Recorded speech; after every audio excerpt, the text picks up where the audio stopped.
नमस्कार दोस्तों, bloody tax के आज के बहुत ही ज़्यादा खौफनाक से बिल्कुल भूतिया से अलग से वीडियो में आप सभी लोगों का बहुत बहुत स्वागत है। आज के इस वीडियो में आप सभी लोगों को 3 ऐसे दोस्तों की कहानी सुनने को मिलेगी दोस्तों, जो कि काफी सालों बाद एक दूसरे से मिले। 3 ऐसे दोस्त जो कि बचपन में एक ही स्कूल में पढ़ा करते थे। एक दोस्त की शादी के चक्कर में वो एक पर्टिकुलर जगह पे मिले। ये एक डेस्टिनेशन वेडिंग थी, एक फेमस जगह की। उस जगह का नाम लूंगा तो एक तरीके से डिफेम हो जाएगा, इसलिए उस जगह को हम नाम से नहीं पुकारेंगे, सिर्फ जगह ही बोलेंगे। दरअसल ये घटना घटी आज से ठीक 7 साल पहले, सन 2015 में, 3 दोस्तों के साथ, मीत, आमिर और समीर। दरअसल हुआ कुछ ऐसा, 2015 को तीनों दोस्तों को उनके एक और दोस्त का फोन आता है। ये चारों देखा जाए तो स्कूल फ्रेंड्स थे, एक ही स्कूल में एक ही क्लास में थे। दोस्त बोलता है कि यार मेरी शादी सेट हो गई है, तुम लोगों को यहाँ पर पहुंचना है। सभी लोग एक्साइटेड कि इतने साल बाद हम लोग एक दूसरे से मिलने वाले यार, बचपन की बातें करेंगे, घूमे फिरेंगे, खाएंगे, मस्ती करेंगे, पिएंगे, एंजॉय करेंगे। आखिरकार वो वाली डेट आ जाती जिस दिन शादी थी। पहुंचते हैं ये लोग। ये जो अपना समीर था बहुत ज्यादा एक्साइटेड था मीत से और आमिर से मिलने के लिए। स्पेशली जिसकी शादी थी उससे उसको ज्यादा फर्क नहीं पड़ता था, तो उतना कोई खास दोस्त नहीं था। ये बाकी के दोनों थे, ये इसके बेस्ट फ्रेंड हुआ करते थे। अंदर शादी का माहौल चल रहा है और ये जब एक दूसरे से मिले तो बहुत खुश हो गए। इन तीनों को एक दूसरे से काफी सारी बातें करनी थी। ये लोग उस शादी वाले माहौल से निकलकर बाहर की तरफ आए। जैसा कि मैंने आप लोगों को बताया, एक डेस्टिनेशन वेडिंग थी, तो एक पर्टिकुलर जगह होती है, लॉन जैसी होती है, वहाँ पे शादी होती है। तो ये लोग वहाँ से बाहर निकले और एक ऐसा मतलब ग्राउंड टाइप का छोटा सा बना हुआ था, वहाँ पर खड़े होकर बात करने लगे। समीर सबसे पहले मीत को देख के काफी ज्यादा खुश होता है, क्योंकि मीत हूबहू जैसा बचपन में था, बड़े होने के बाद भी वैसी था। बचपन में वो सब में टफ था, सारे लड़के लोग उससे डरते थे। दम स्ट्रॉन्ग वॉइस, डीप वॉइस, लंबा हट्टा कट्टा। बड़े होके भी वो ऐसे बचपन में कहा करता था कि WWE में जाऊंगा, रेसलर बनूंगा। लेकिन बड़े होके ऐसा कुछ नहीं, पुलिस में भर्ती हो गया था, सब कुछ अच्छा था। अब क्या होता है कि बात होती है, तो मीत अपनी अपनी बात बता रहा था कि मेरी ऐसी पोस्टिंग हुई, यहाँ पे पोस्टिंग हुई, ऐसा प्रमोशन हुआ, वैसा प्रमोशन हुआ, अच्छे रैंक में था पुलिस के। दूसरी तरफ था आमिर। आमिर जो था, इनके पूरी क्लास में थोड़ा सा डरपोक टाइप का लड़का था। आमिर की ये शुरू से आदत थी, वो ऐसा शो करता था कि मैं डरता नहीं हूँ, लेकिन वो डरता बहुत था। ऐसे बहुत सारे लोग होते हैं, एक इंसान ऐसा होता है। तो आमिर की बचपन वाली आदत अभी नहीं गई थी। आमिर ना बचपन में जब भी ऐसा दोस्तों के साथ मिलता था तो भूतों की बातें बड़ी किया करता था। इस बार फिर से मिला तो फिर से भूतों की बातें करने लगा कि पता है यहाँ पे ऐसे ऐसे दिन की बात है, मैं यहाँ गया था तो ऐसे ऐसे भूत से मेरा एनकाउंटर हुआ। सब बताया कि लगभग 50-60 तो भूत मैंने अपनी जिंदगी में आमने सामने ऐसे देख चुका हूँ और उनको डरा के भगाया हूँ लिटरली, मुझे डर नहीं लगता। तो ये ना समीर को बहुत अच्छा लग रहा था। मतलब ऐसे बचपन के दोस्त जब मिलते हैं और बचपन वाली बात करते तो किसी को भी अच्छा लगता हो। काफी सालों बाद मिल रहे थे, काफी सालों बाद। 2005 में इनकी स्कूलिंग खत्म हो गई थी और अभी ये लोग मिल रहे थे। भूतों की बात जब आमिर इन लोगों को बता रहा था ना, तो सुन के समीर तो बहुत ज्यादा खुश हो रहा था, क्योंकि समीर ये सारी चीजें माइंड नहीं कर रहा था ये सच्ची है झूठी है, वो खाली इस पल का मजा ले रहा था। लेकिन मीत, जैसा कि मैंने बताया, नेचर से शुरू से ही ये रफ एंड टफ टाइप का था। वो आमिर की बातों से ज्यादा घबराता नहीं है, उनको विश्वास नहीं करता है। बोलता है क्या भूत भूत भूत भूत बता रहा है, तुझे पता है अपन जहां पर है, इस जगह से ठीक 1 किलोमीटर आगे जो जंगल पड़ता है ना, लोगों का मानना है कि वहां पर रात के समय आत्माएं भटकती है। 1 नहीं 10-15। हाँ, अगर हिम्मत है, अगर डरता नहीं है तो चल मेरे साथ, चैलेंज करता हूँ। तो मीत बिल्कुल वैसी ही बात करने लगा जैसे बचपन में स्कूल में हम लोग होते थे ना, तो हमारे दोस्त लोगों के साथ हम लोग बात करते थे, चैलेंज करते थे एक दूसरे को, डेयर देते थे, ये करके दिखा, शर्त लगी। तो मीत भी ऐसी बात करने लगा। अब आमिर की फट गई थी। आमिर तो सिर्फ शो ऑफ कर रहा था ना कि मैंने इतने भूतों से एनकाउंटर किया, इतने भूतों को डरा दिया, मैंने भगा दिया। लेकिन रियलिटी तो कुछ और थी। ये बचपन वाला ही आमिर था जो कि अभी भी भूतों से डरता था और सिर्फ शो ऑफ करता था। आमिर डर गया। मीत का ये चैलेंज सुनकर समीर भी डर गया। बोला अरे बाप रे, अगर ये दोनों ऐसे फंस गए ना शर्त में, तो यहाँ पे जंगल तो जाना ही पड़ेगा। वही तो। इतने में स्माइल करते हुए मीत बोलता है, मुझे पता था रे तुम दोनों डर जाओगे, तुम दोनों बचपन वाले ही हो। तुमसे कुछ नहीं हो सकता, मैं ये शर्त जीत गया बिना खेले ही। ये बात आमिर को बिल्कुल मतलब डाइजेस्ट नहीं हुई, दिल में जाके दिल में लगी। लग गई। हाँ। क्योंकि वो शो ऑफ तो करता था। हाँ। उसने बोला नहीं नहीं नहीं, ऐसी बात नहीं है, मैं नहीं डरा, चलो अभी भी मैं तैयार हूँ, बस मैं तो सिर्फ इसलिए कह रहा था कि हम अपने एक दोस्त की शादी में आए हुए हैं और ऐसा बीच से निकल जाना थोड़ा अजीब नहीं लगेगा। मीत कहता नहीं, कुछ अजीब नहीं लगेगा, शादी जब तक निपट चुकी होगी, इन लोगों के घर वाले रस्म चल रही होगी, बताओ चलेंगे क्या आधे घंटे के लिए सिर्फ। ये जो था इसको मतलब कैसे भी लेके जाना था उनको। अब हाँ बिल्कुल, मतलब बात आ गई थी ना ऐसे दम वाली, तो ये सबसे आगे था। तो जैसे तैसे करते डरते डराते ये लोग दोनों हाँ बोल देते हैं। मीत बोलता है ठीक है डन, 12 बजे मिलते हैं। ये लोग नोटिस नहीं कर पाए थे कि अभी 11:40 हो चुके थे। ये चीज समीर ने नोटिस कर लिया, अरे 11:40 हो गए, मैं बोलता नहीं हूँ यार। ये लोग ना अंदर की तरफ बढ़ जाते हैं। अंदर जैसे ही बढ़ते हैं तो सामने रिसेप्शन बना हुआ था।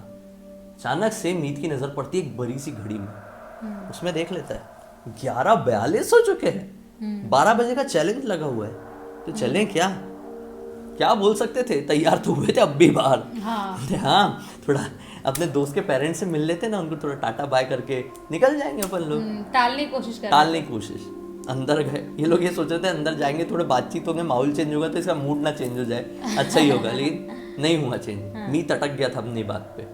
जाते हैं, दूल्हे के माँ बाप से बोल देते हैं कि चलो हम लोग निकल रहे हैं, हम लोग अगर हुआ तो रात में आके रुकेंगे, नहीं तो घर निकल जाएंगे, और थोड़ा टहलने जा रहे हैं। अब माँ बाप को भी इतना नहीं मालूम था इस जगह के बारे में, उन लोग भी हाँ हूँ कर देते हैं, अपने दूल्हा दुल्हन को भी बाय बाय करके ये लोग निकल जाते हैं। बाहर निकलते हैं, रात के 12:05 का टाइम हो रहा था। ये लोग सुनसान सड़कों में चले जा रहे थे। लगभग 500 मीटर बाद घना जंगल शुरू हो जाता है।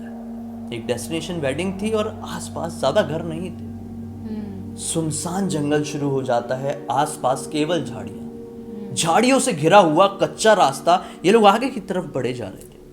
हालांकि फुल मून नाइट थी, लेकिन चांद की रोशनी इन तक नहीं पहुंच पा रही थी क्योंकि झाड़ियां इतनी ज्यादा घनी थी। इसीलिए चलते चलते चलते चलते आमिर का हाथ ना जाने कौन सी एक चीज पर पड़ा, जिसको देखकर हाथ में टच करके आमिर के मुंह से चीख निकल गई।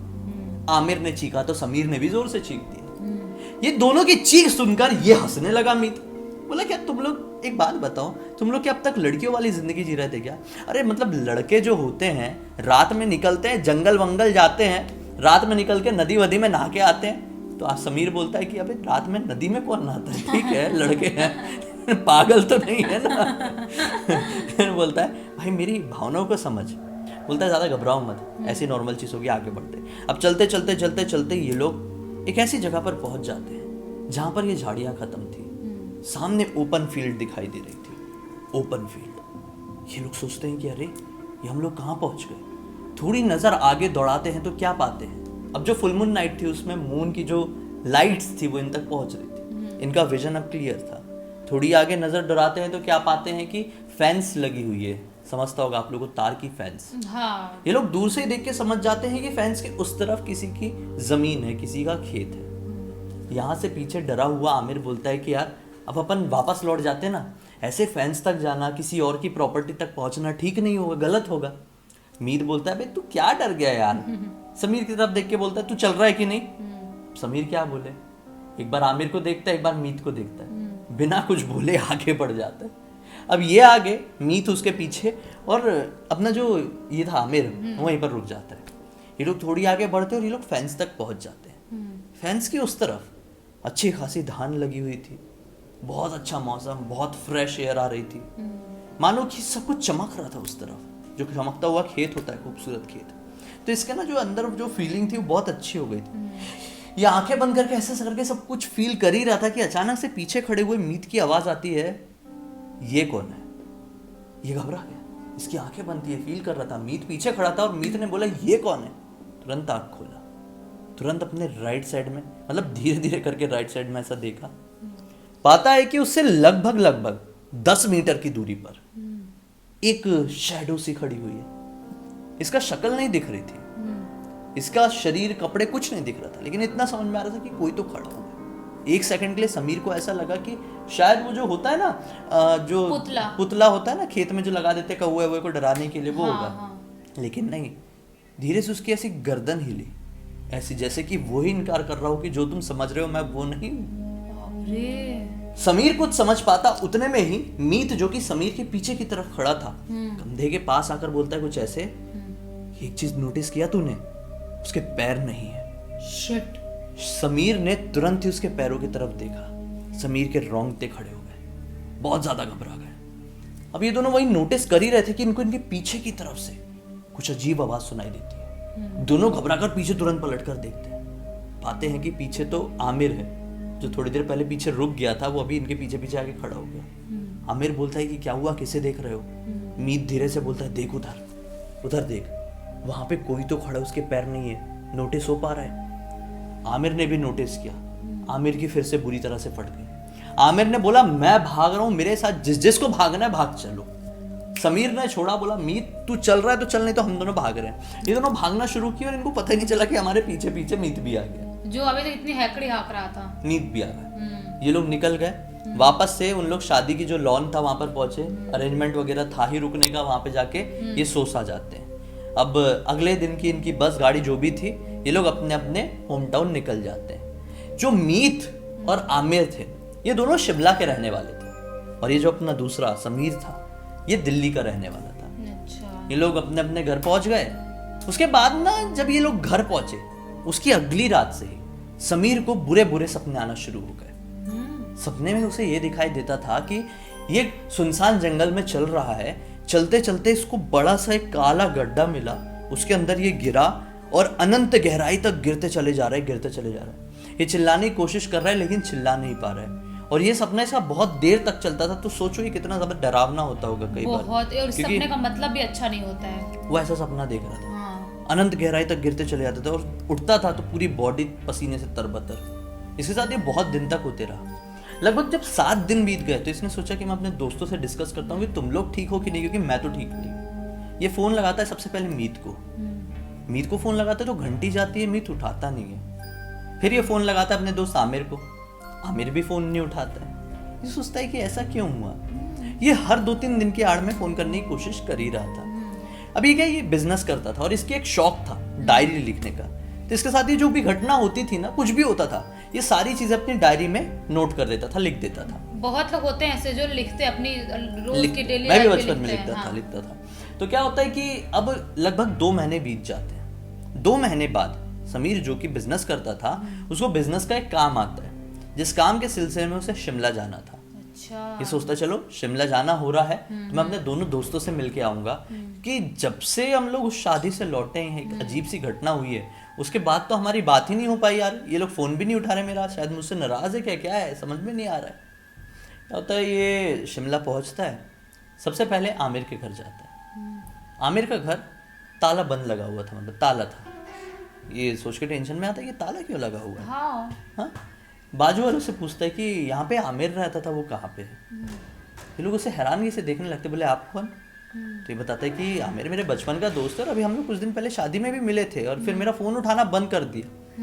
वो अंकल जिससे ये बात कर रहा था, अंकल बताते कि बेटा फोन उठाएगा भी तो उठाएगा कैसे, उसकी मौत हो चुकी है। शिट, कैसे? जैसे ये बात सुनता है समीर, रोंगटे खड़े हो जाते हैं, हक्का बक्का कि क्या, अभी तो सब कुछ ठीक था यार, अंकल कैसे मौत हो गई उसकी। अंकल बताते बेटा पता नहीं, रहस्यमय तरीके से मौत हुई। घर पे अकेला था, दोपहर का वक्त था, सारे घर वाले कहीं बाहर गए हुए थे। शाम के वक्त लौटे तो दरवाजा नहीं खोला, दरवाजा तोड़कर अंदर घुसे तो हॉल में उसकी बॉडी उल्टी पड़ी हुई थी। डॉक्टर्स ने जब चेक किए, पोस्टमार्टम वगैरह हुआ तो पता चला कि इसको ब्रेन हेमरेज हो गया था।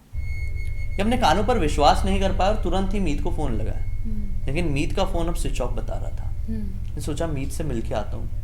बड़ा ही दुख वाली जो भी चीज पता चली उसको जो खबर मिली थी बहुत खौफनाक थी, क्योंकि कुछ दिन पहले ये लोग पार्टी किए थे, मस्ती किए थे, बचपन के दोस्त थे, उसके बेस्ट फ्रेंड थे, उसमें से किसी की मौत हो जाए तो सोचो उसके ऊपर क्या बीती होगी वो टाइम पे। मीत के घर पहुंचता है। लकीली मीत के घर में ऐसा कोई ताला नहीं लगा था। इसकी जान में जान आती, चलो सब कुछ ठीक है। दरवाजा नॉक, दरवाजा खुलता है। मीत की बहन थी, ये मीत की बहन को जानता था, बड़ी हो गई थी। मीत की बहन को देखकर खुश होता है, बोलता है अरे मीत कहाँ है बताओ। बताती है कि भैया आपको पता नहीं है। बोलता है क्या, मुझे नहीं मालूम। बोलती है कि मीत भैया की तो डेथ हो चुकी है हार्ट अटैक से। जैसे ये बात सुनता है मानो कि उसे ऐसा लग रहा था कि गला सूख गया, अभी मैं बेहोश हो जाऊंगा। मीत हट्टा कट्टा, डाइट कॉन्शियस, कम उम्र का था यार, कोई ऐसी एज नहीं हुई थी उसकी। वही तो, इतनी उसके कम शरीर उम्र में मतलब प्रॉब्लम ही नहीं थी, उसको वो बीमार भी नहीं पड़ता था, उसको बुखार भी नहीं आता था, वो इतना ज्यादा मतलब वैसा था। उसकी जो इम्यून सिस्टम थी वो बहुत ही ज्यादा स्ट्रांग थी बचपन से लेकर अब तक। उसकी हार्ट अटैक से कैसे डेथ हो गई? बहन से पूछने की कोशिश किया, लेकिन क्या जवाब दे देती? हार्ट अटैक आया था, जवाब कुछ नहीं था किसी के पास। ये हैरान था, जैसे तैसे करके मतलब एक सदमे में ही चले गया, ये क्या हो गया करके अपना काम कंप्लीट किया वहाँ पे शिमला में, दिल्ली लौटा और उसके एक हफ्ते बाद एक और रहस्यमय घटना हो गई। समीर की भी मौत हो गई। क्या बात कर रहे हो? हाँ, समीर की भी मौत हो गई। घर वाले सब परेशान कि समीर अच्छा खासा था। हाँ। पोस्टमार्टम हुआ तो पता चला कि समीर को भी ब्रेन हेमरेज हुआ अचानक से। ब्रेन ट्यूमर या फिर कोई बीमारी नहीं थी, लेकिन अचानक से मान लो कि ब्रेन डेड हो गया, ब्रेन ने काम करना बंद कर दिया। कुछ लोग बोले कि हार्ट अटैक हो सकता है, कुछ लोगों ने बोले कि पता नहीं क्या कारण है यार, लेकिन इसकी भी मौत बिल्कुल वैसी ही हुई जैसे इसके दोनों दोस्तों की हुई। समीर की ये शुरू से आदत थी ना कि डायरी में सब कुछ उतार देता था। हाँ। इसने जो कुछ भी ये सब कुछ हुआ वो अपनी डायरी में उतारा था। शिमला से लौट के भी अपनी सारी चीजें डायरी में लिखा था, शिमला में होते हुए ही लिख दिया था एक्चुअली।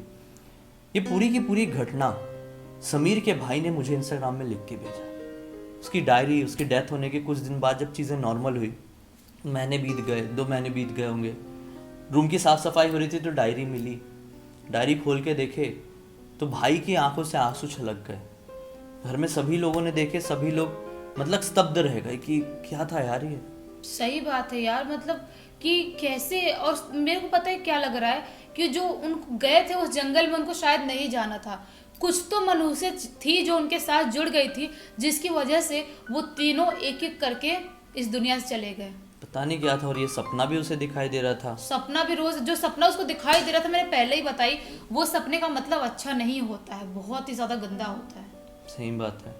ये जब कहानी मैंने सुना तो मैं बस वही इमेजिन कर रहा था कि ये डायरी पढ़ते वक्त उसके भाई के ऊपर, उसके माँ बाप के ऊपर क्या गुजर रही होगी। बहुत बहुत बुरा लगा होगा कि कैसे हमने एक इंसिडेंट की वजह से हमारे बच्चे को खो दिए। वही तो, उससे बेहतर होता कि घर वालों ने जाने ही नहीं दिए होते, नहीं जाने दिए होते शादी में, दोस्तों से नहीं मिलने दिए होते, शायद वो आज जिंदा होता और सही रहता। खैर जो भी हो, मैं तो स्पीचलेस हो गया हूँ यार। मेरा भी, मैं सुनी तो मेरा दिमाग घूम गया ना।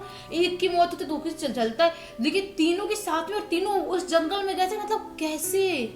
मुझे पता है समीर का भाई ये वीडियो जरूर देख रहा है, मैं उसका नाम बताना ठीक नहीं समझता।